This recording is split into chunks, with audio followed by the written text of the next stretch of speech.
Today on the podcast, we have Ilya Paveliev. Thanks for joining the show. It's super nice to be here, guys, and I look forward to speaking. Yeah, Ilya, I know you're at Arete Capital. You've been a digital asset investor and a Web3 mentor. But maybe start out as we kick it off. Give us a little bit of your background, how you started in this space, what your journey has been to this point. Sure. So I think most people love to talk about that background, so I'll keep it short. I think this is the most boring part. I think I've started my career in economics in Trinity College in Dublin.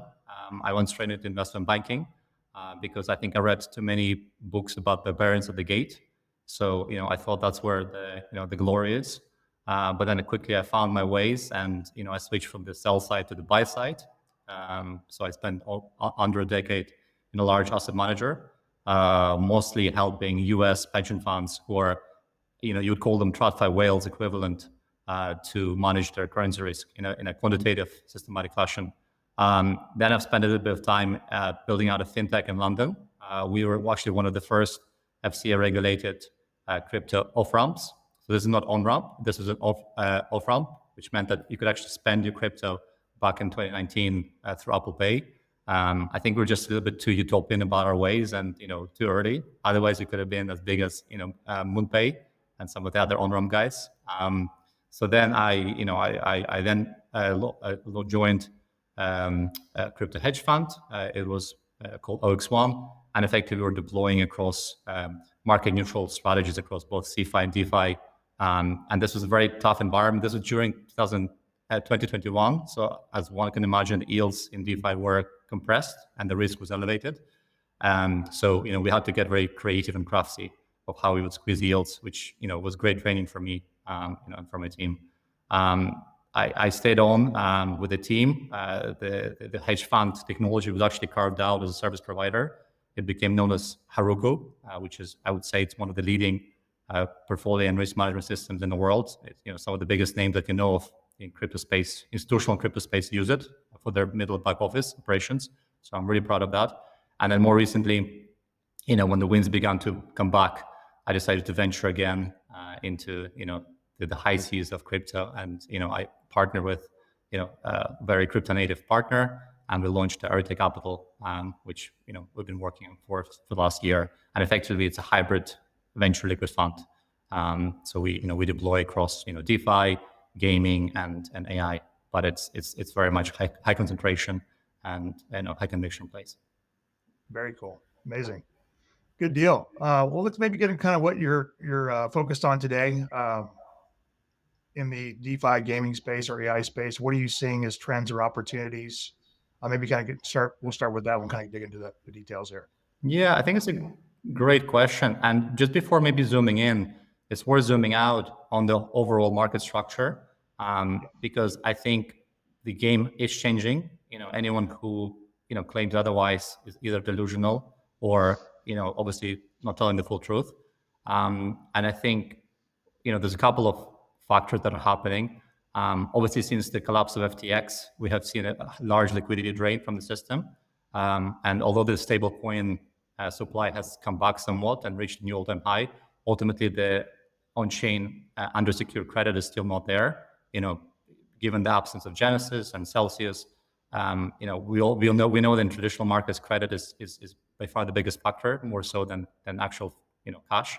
So the same goes for crypto. The capital is scarce, and especially informed capital. And what this means is that in the past there has been a huge wave of fundraising for venture, which obviously tries to front run the value waterfall. But on the liquid side, there has been a huge shortage of capital, and this is manifesting in huge valuation gaps across the board, and also just general lack of bid from informed capital. So even though if you're coming in as a new player with a view of running fundamental only models, you will get crushed because there isn't someone to buy your bugs after you. And the retail factor is just not there yet. I think the main reason is we in the industry have ourselves to blame, given the recent performance of crypto tokens. It has been down only, whether it's due to scams, whether it's due to overvalued launches in Binance. But as a typical retail uninformed user, it's it's been a loss-making exercise. So I do not blame them for being cautious and not deploying. So absence of retail and absence of informal capital creates a lot of air pockets. And I think the current cycle has really transcended into a bifurcated market of Bitcoin as a standalone asset class, which is supported by the ETFs. And actually, a lot of that volume is actually driven by the arbitrage, between this CME futures and the Bitcoin spot. So you could probably discount up to maybe 70% of the volume just for the market neutral strategies, which doesn't necessarily drive up the price because it's fully hedged. But my point being is that Bitcoin has its own economics and demand, from maybe even from sovereign bidders now, and then the alts market has been underperforming, mostly on the back of two factors. One has been persistent issue with supply because of unlocks. So you have a lot of new tokens coming online, and then obviously lack of bid. And this meant that the underperformance of altcoins has been persistent and very much clustered. And then within that cluster, you had like a number of outperformers, as an example, Virtuals, which is an AI agent, Launchpad, Hyperliquid, and then maybe a couple of others. But if you're a fund manager and if you don't identify and deploy in size to that handful, you will underperform 100% Bitcoin, and you will basically just write the beta down. And so I think saying that beta timing is the new alpha is as valid as ever. So that's how I think the game has changed a lot. And the way we have adapted is from day one we have launched a hybrid strategy, because we thought that in order for us to succeed, we need to maximize the opportunity set as opposed to tie our hands. We had the skill set from day one to manage both venture and liquid, which are, by the way, very different skill sets, because most venture guys, it's a static Excel sheet exercise that doesn't really get updated to market. And, it's very hard to stomach the volatility. Yeah. Let's actually dive into that a little bit. Tell us, how do you define liquid venture? Sure. So it's a very good question. The concept of liquidity is a spectrum, because even if you have a locked venture positions, there are still OTC markets, secondary markets. And I would even say that the value accrual has actually moved up so high up on the waterfall, whereas in the past, traders would become community members through, by holding their bags for longer. Now, community members, aka insiders, are actually becoming traders, and they're the ones who are, through NFT airdrops or validation emissions or API incentives, actually have early unlock liquidity. So the idea of a definition of liquid has really shifted, and depending on who you are. But from our perspective, how we define it is basically everything that is post TGE, which is a token generating event. We define as liquid. And the way we try to access it is either by negotiating directly with the teams for an OTC deal with some type of discount, or just buying in a secondary market. So liquid, anything that's basically can be unlocked within 1 year. That's kind of my broad definition. Very cool. Awesome. Yeah. Maybe talk to us a little bit. And we talked about earlier on, you mentioned AI, and there's obviously a big narrative there. The convergence of obviously decentralized AI, AI, crypto, all the different technologies coming together. What's some interesting things you're seeing in this space in real time? That's a very big question and a very big topic. So I think my job is to try to be as focused as possible and distill what matters, what doesn't matter. Hopefully I can achieve that. Bluntly put, that there's a lot of bullshit in terms of overlap of Web3 and AI, because obviously the token incentives create opportunities for early monetization with some type of obfuscated use cases, which majority of people cannot actually understand. So I think if you're to boil down to the essence of the overlap of Web3 and AI, I see three dimensions. I think the most obvious one is the exchange of trust. In a world of AI, we're going to increasingly see abundance of content, digital content, and there will be a need for trust in terms of provenance. This provenance can be both attributable to which model is actually producing this content, in order to have responsibility and accountability, but also provenance with regards to the data set used to train the weights. And we're not there yet, but I think that we are coming to a place where there will be greater transparency of the underlying workings of the model, and such that if the user will have a sense of biases and alignments that the model will have, whether it's leaning politically left or right, or any other biases. So this is where I think that the Web3 or cryptographic truth comes into place. That it supplies trust, and AI requires trust. Second axiom, or the second dimension, is, I would say, maybe the provision of rails for exchange of information and value. A good example, there's a lot of AI agents, already, and it's a very hot topic, to the point where I think, maybe end of next year, we'll probably have more AI agents than humans on this planet, at the space. However, AI agents cannot go into Chase Manhattan Bank and just open a bank account. They cannot, open account with Verizon and communicate with each other. And so, crypto rails provide the standardized, method or rails for communication and exchange of value. And I think, to that point, anyone who thinks that AI agents will be tied to a specific chain is delusional, because ultimately they are, they're going to optimize for efficiency and value. So if they find a quicker communication or value exchange method, they will pick that chain. So I think there's going to be a multi-chain, world. And then the third dimension, which I think is equally valid, is, the emergence of AI has come about from human effort. Initially, it was inadvertent, because we were just, writing our blogs, we were posting pictures. Nobody at the time knew that this information will be used to squeeze out some type of artificial intelligence. But to that end, AI, did need humanity to create it, and it will actually need humanity or feedback for evolution. And, crypto is one of the best incentive mechanisms to facilitate feedback. And I think this is where, crypto will come into place. So when you're given two different,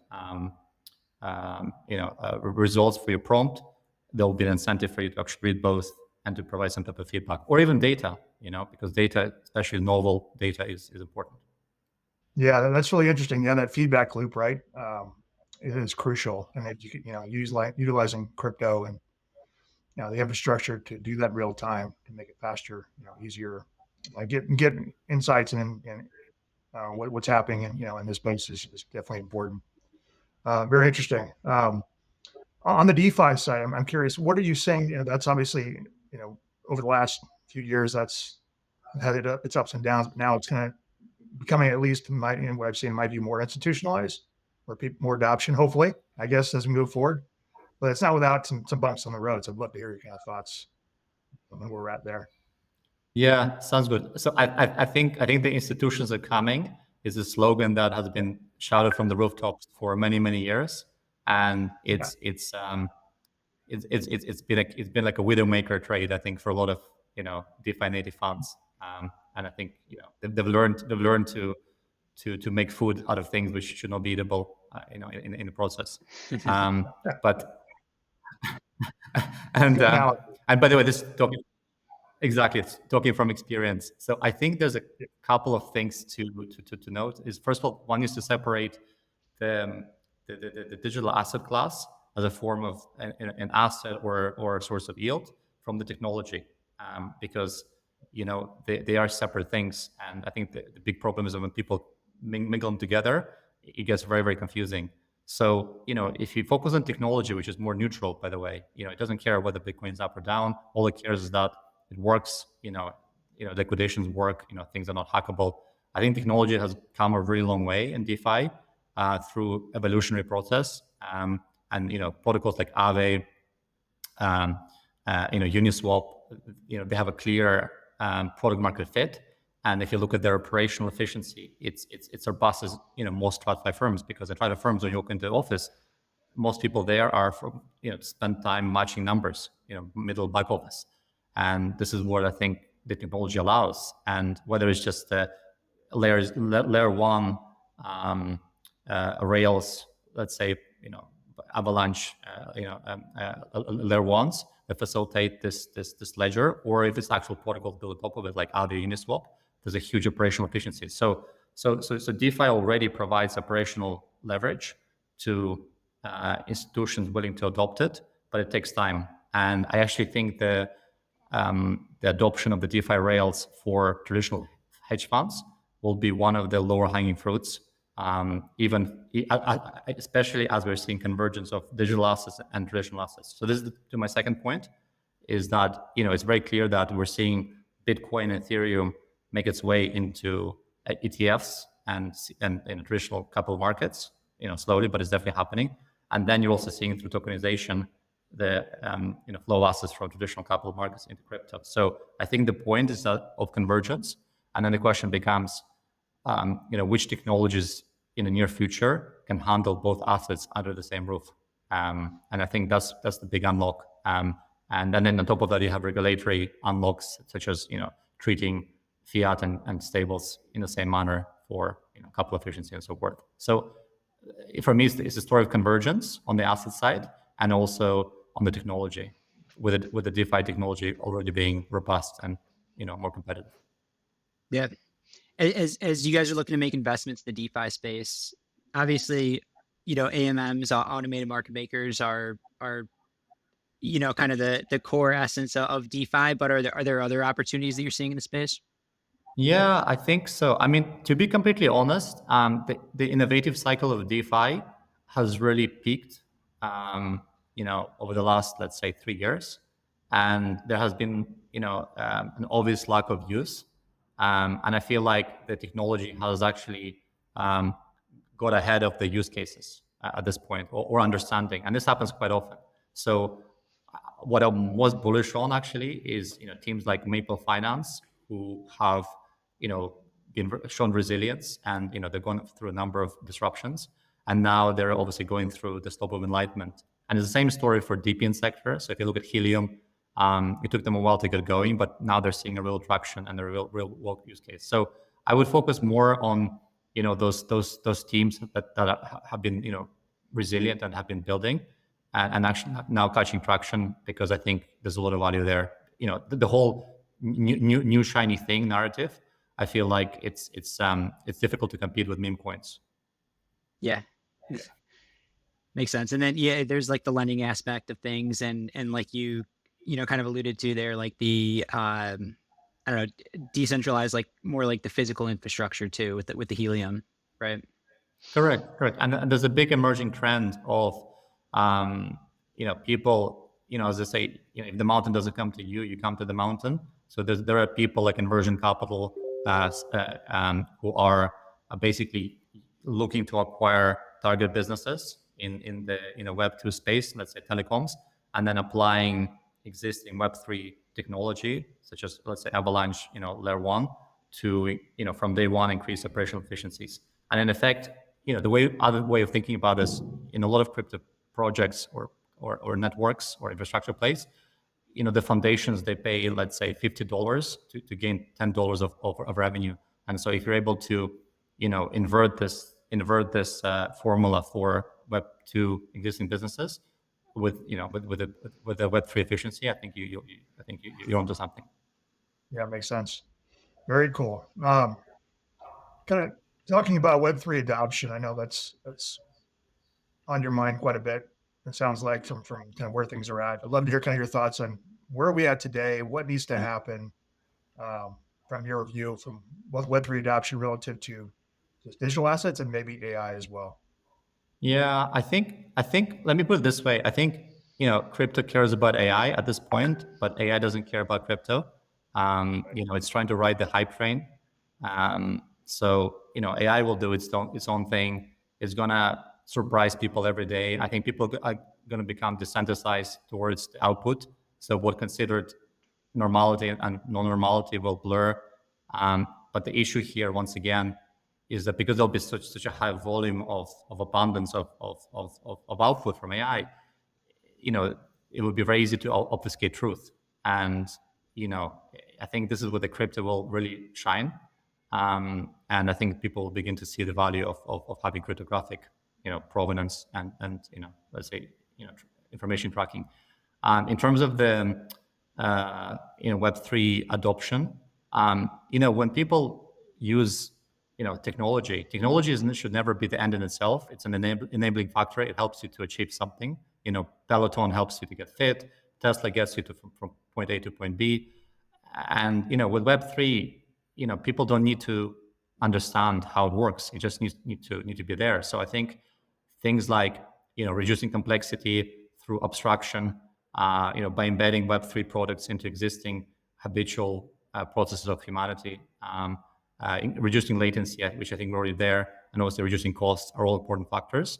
But for me, I feel like the latency and costs is already being achieved to the large extent with like monolithic chains like Solana and maybe even Sui.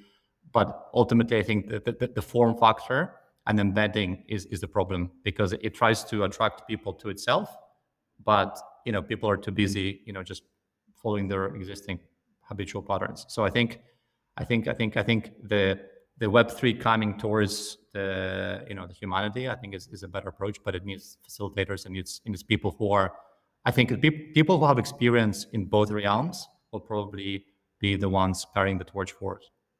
It's kind of a good transition into the gaming side of things. What are you seeing in terms of gaming with Web3? Yeah, so gaming, look, I mean, gaming is not very fashionable right now, it's taking its time to blossom.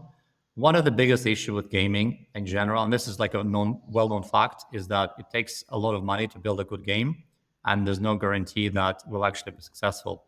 And given the incentives for the early token launch for crypto, you end up with a lot of mediocre games, but with a token, and then it becomes more of a token game than an actual game. And the interesting thing is that if you have to get paid to play a game, that's called job. That's what we do every day, 9 to 5.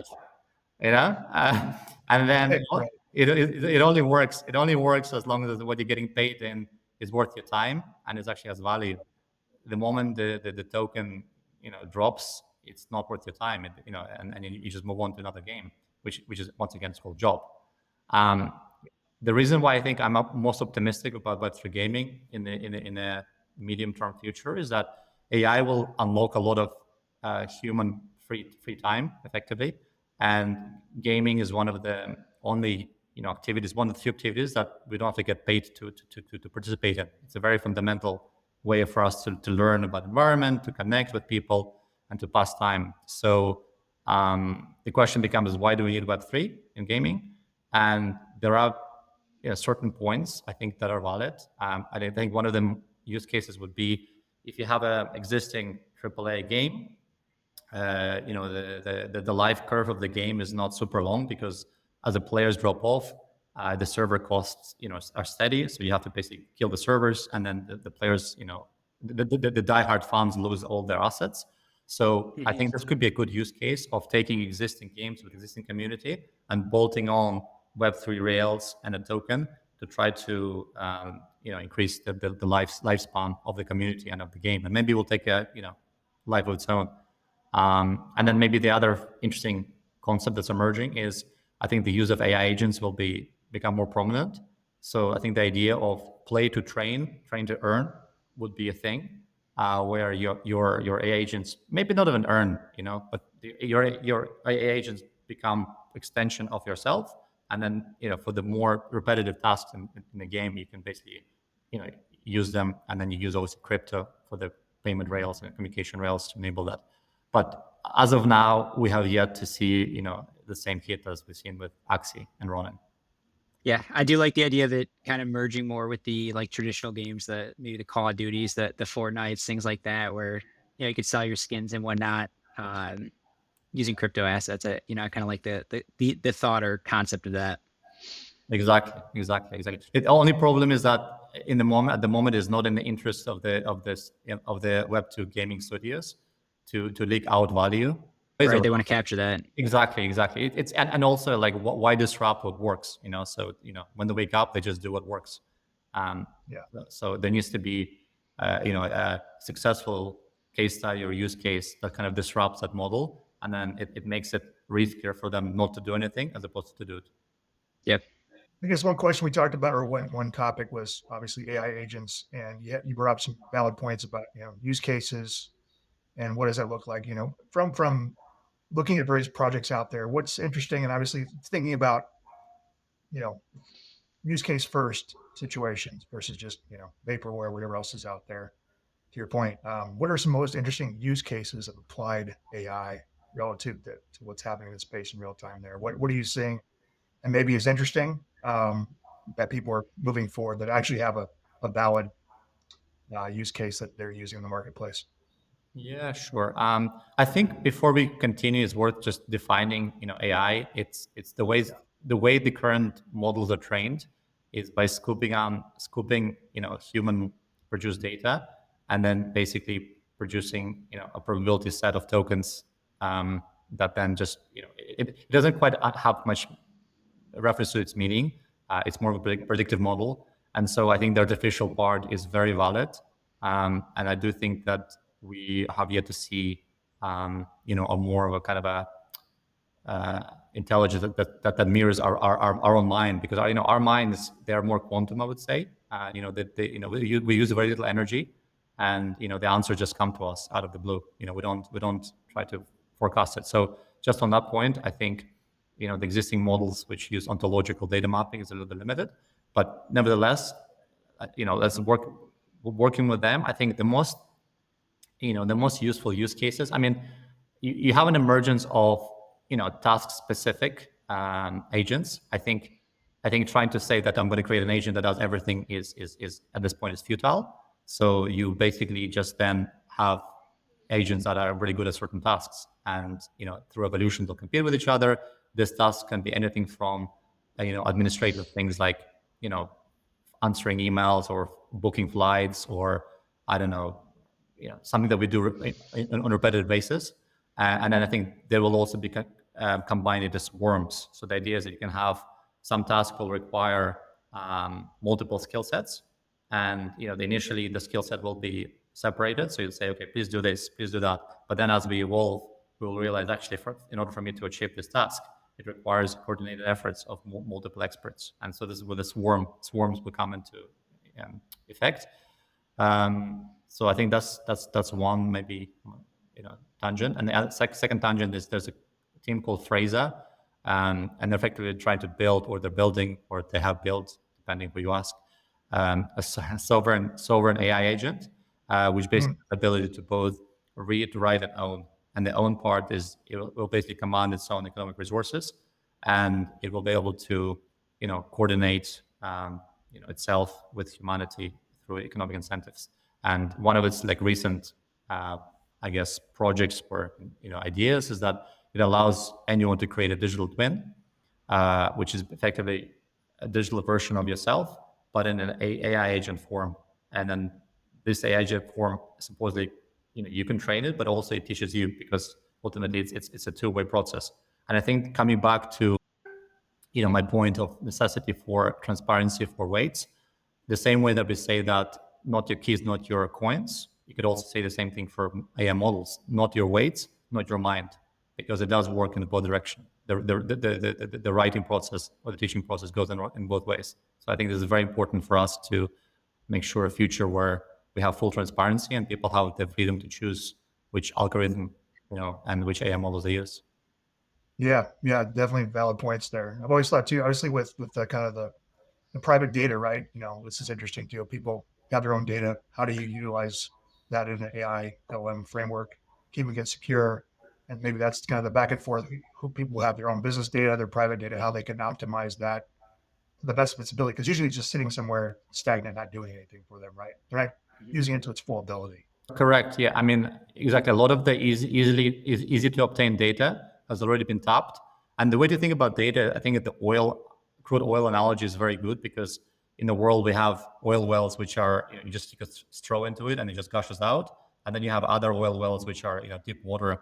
And, the availability of oil is actually a function of oil price, because as the oil price increases, the harder to reach wells become more attainable or more economically attainable, and hence supply comes onto the market. And I think the same thing goes for data. As the value of specific data sets increases, there'll be more pressure for people to start either selling or accessing, kind of more esoteric data sets. And I think one of the most elegant, this goes around to many things. For example, healthcare, finance, legal, these data sets are private for a reason. And I think one of the most elegant solutions that I have come across is the use of trusted execution environments, T. It's basically the component of your device that stores your biometric data. So every time you put in your biometric data, which is your face or your fingerprint, it's stored in that secure environment. And the way to think about this, it's basically like a neutral, secure, and relatively transparent location where private data and AI models can meet together, and then they can produce an output. And it facilitates this common ground, trusted common ground. And I think a bigger use case could be is imagine if United States and China had to collaborate on their AI efforts for whatever reason. How do you exchange this information? And so you need to have certain middle grounds of neutrality to do so. But that's a big use case. But obviously, you can also do the same for smaller examples. Yep. What are your thoughts on the macro side of things? Yeah, this is the. I'm wise enough to say I don't know. I can tell you my opinion, but everyone has an opinion on macro these days. I think. Look, I think the tariff. From my previous experience, I used to manage FX book, and macro was a very big part of our analysis. And we have seen Trump's playbook in the past. And my understanding of it is that he's a deal maker, he's a negotiator, and part of the negotiation tactic is to front load the pain as much as possible, which is obviously causing a lot of uncertainty, volatility, and pressure of the markets. But ultimately, he's a deal maker with a real estate background, and the real estate guys, they crave lower rates, they crave higher markets. And I guarantee you that Trump every day wakes up and he sees the market lower, he feels the pain. And this is one of the counter factors that's working against his hard approach. So I think what he says is I would almost say it's irrelevant. I know it's a very big statement, but I would almost say it's not that relevant because it changes so fast. But if you understand his persona and if you understand his intentions, I really do think that we're due in for a big relief rally, especially given all this pain that we're going through. The only, I think, factor that could change this view significantly is if the AI technology, its emergence is too fast, and it will basically impact the existing employment system, abruptly, and then there's a huge shift in employment and our unemployment numbers. I think this could be seen as an initial problem, which by the way I cannot forecast because I have no idea how exponential technologies grow. But from the Trump perspective, I think we're due in for relief rally. I'm not sure when. I've been kind of a little bit wrong on the timing, but I think it's happening. Yeah, it's interesting, and especially the thought of how AI and robotics are gonna kind of change the workforce for sure. It's also interesting to me that the crypto is down so much right now, especially given the strategic reserve. Where I mean, it's like it was almost like a sell the news event, which is kind of interesting to me, looking back in hindsight. Yeah, I mean, you're spot on. Like you said it better than me. So yeah, 100%. Any final thoughts? We start to wrap up here. Ilya? I think that I think that we are going through a period of change on many levels at the moment. But I do feel like that the future is actually brighter than it is today. And so I think right now it's wise to if you're running risk, is to try to make it bearable so you don't get shaken out, and then basically survive for the next leg up, because I think it is coming and is going to surprise a lot of people. to the upside. So, caution right now is warranted, but ultimately there's a very bright future ahead. Yeah. Well, oh yeah, this has been a lot of fun. Where can people go to connect with you and learn more about Arete Capital? Sure. Yeah, I think the best place is probably my LinkedIn. You just Google me or Ilya Paveliev, and it's Trinity Investor, and I publish a lot of thought pieces, and yeah, I'm always glad to get feedback because that's the only way I can improve. Awesome. Well, this has been great, Ilya. We'll make sure to include all that in the show notes. And this has been a fun conversation.